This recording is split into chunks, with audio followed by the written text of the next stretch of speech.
I call the member from Maitland.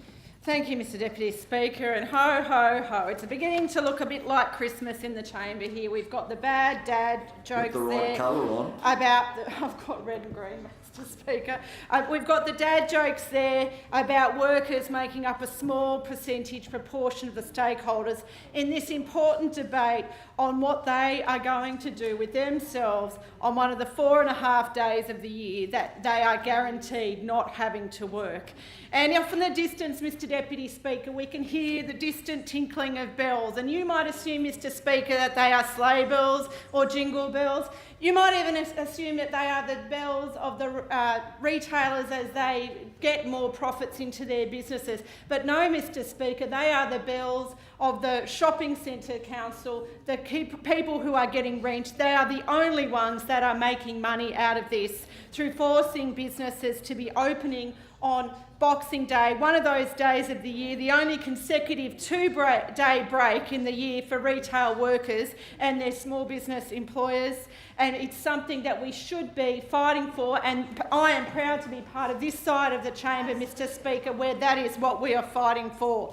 And it's been very interesting to hear the member for Davidson get up here and speak with some, authority supposedly on all the things that have been done in relation to the Allen Review. But why has this government ignored the recommendations of that review around the penalties for pressuring or coercing retail employees to be set at $3,000 per employee, and that for the shops for coercing retail tenants to open or close at $6,000 per tenant?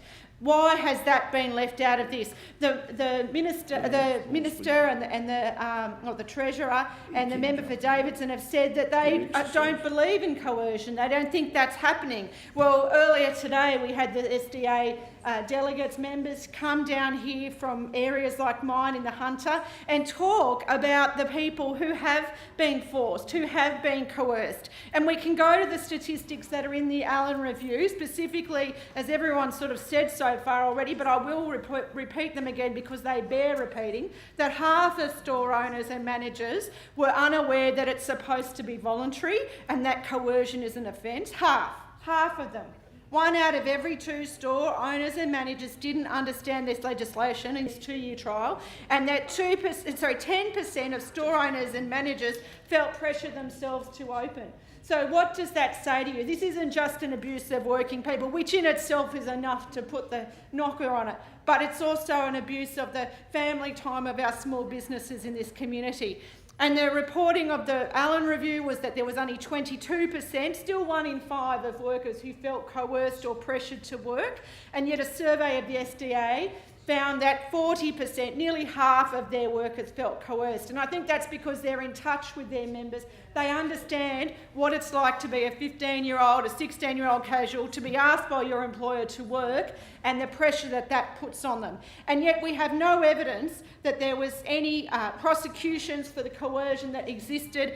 The government's not fair income about putting that in place because they haven't put into the legislation the recommendations of that review to increase the penalty units, to make sure that everybody is clear, and importantly to give New South Wales IR the legislative authority to fine the offenders without them having to go through and mount a prosecution in court. Like, if we are going to make this serious about not coercing, if it is really a volunteer, then we should be making it a realistic option for employees and small businesses who are pressured by retail shopping centres owners not to feel that they can't actually say that this is wrong and that they have been coerced. And there's no evidence that there's been any net positive contribution. The ABS data does not go on individual days, and even if it does, I think we would find, as the Treasurer said, that we're just shifting the spend on one day to another. And in fact, some of the data is showing retail spending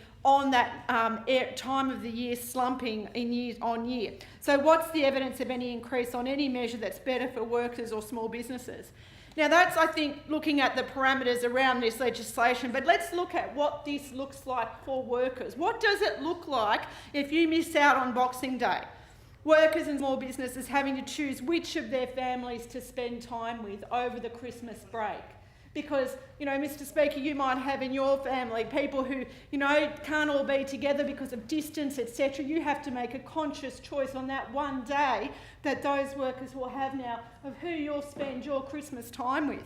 Never getting away to spend Christmas break with your relatives who live in other communities because you can only go for one day. That's what's going to happen. Never having a consecutive 2 days off from your retail job or small business. And if you look at the time that these workers work in that week leading up to Christmas Day, you know, 9 to midnight every night, maybe getting 2 half-hour breaks in that period. You get to Christmas Day, you're a zombie. You get lunch with your family and then you're back at work the next day fighting with Mrs. Jones who wants a refund because she didn't like the bracelet her husband bought her. I mean, that is just not fair. Small business owners are knowing in their communities they are not the big retail draw cards. They're not going to get, you know, little town, small businesses in villages in my community aren't going to get big Christmas Boxing Day sales out of this legislation. All they're going to get is penalty rates that they'll have to pay to their workers until the people on your side at the federal level knock those all out. So, you know, there's no win for the community, there's no win for the small businesses, there's no win for the workers, and it's not right. They shouldn't have to feel guilty, the enormous guilt of constantly, year on year, not being able to spend time with their family, having to organise presents, trees, all that sort of gift giving that happens to fit around work arrangements. And this also will have an impact, Mr. Speaker, on tourism operators, because at the moment in some of those really small coastal villages that and even out back where tourists go over the Christmas break, the one day they can guarantee the shops aren't open, they don't have to compete with the retail shopping centre, that people might look to go and do a day trip or a cruise or some other sort of activity that they might be able to derive some economic benefit from, is now going to be taken up by people wanting to go shopping. And that's a real shame. Now, who is this really for? Who is this legislation really for? It's for the big shopping centre owners. They get their rent in any case. That's the only winners out of this case. And for the big multinational stores, they can afford their extra wages or do a bit of minimum staffing. They know their managers won't have to work. And the MPs on that side of the place, they're there, you know, Gladys's Grinches and their evil elves. They know they can sit in their office, in their homes over Christmas, in their sitting by the pool on holidays, putting their feet up for more than a week at times. They're encouraged to close their offices over Christmas, and yet that's not good enough for the workers in the retail sector in their community. So while they're sitting by the cabana, sipping on their little cocktails or champagne over Boxing Day, relaxing with family, I hope they think about what they are doing to the family and the friends of the people who they are forcing out to work. In summary, changes to this legislation do not make social sense. They are not economically necessarily. In a full year of 365 days, there are 4.5 days with restrictions on trading in New South Wales. And the insidious aspect of this bill is that it's going to allow retailers to require tens of thousands of retail workers to work on Boxing Day, and rather than spending that special time with their families and at community gatherings. There are people in this place and in the other place, Mr. Deputy Speaker, who are elected here on the basis of their so-called commitment to Christianity, to faith. They campaign in their elections on matters of religion and on so-called family values, and I cannot believe that they in any way, in any good conscience at all, can support a bill which puts the interests of big shopping centre owners over small family and small individual people who want to share time with families or fully experience religious holidays. So I would like to thank Mr. Tembury Speaker, the SDA, who came in here today and talked about this with us. I'd like to thank them for their tireless campaigning on behalf of all the workers in our communities. I'd like to thank particularly the members of the Maitland retail sector, the workers from Maitland who came down here today. They drove 2.5 hours, probably took the day off to do it, Mr. Speaker, so that they could make sure their voices were heard. And I hope that you or anyone else who professes that they have a Christian bone in their body thinks about the need of those people in that industry to have the rights that everyone else in our community and to have the day off for Boxing Day. Thank you. Well done, Jen.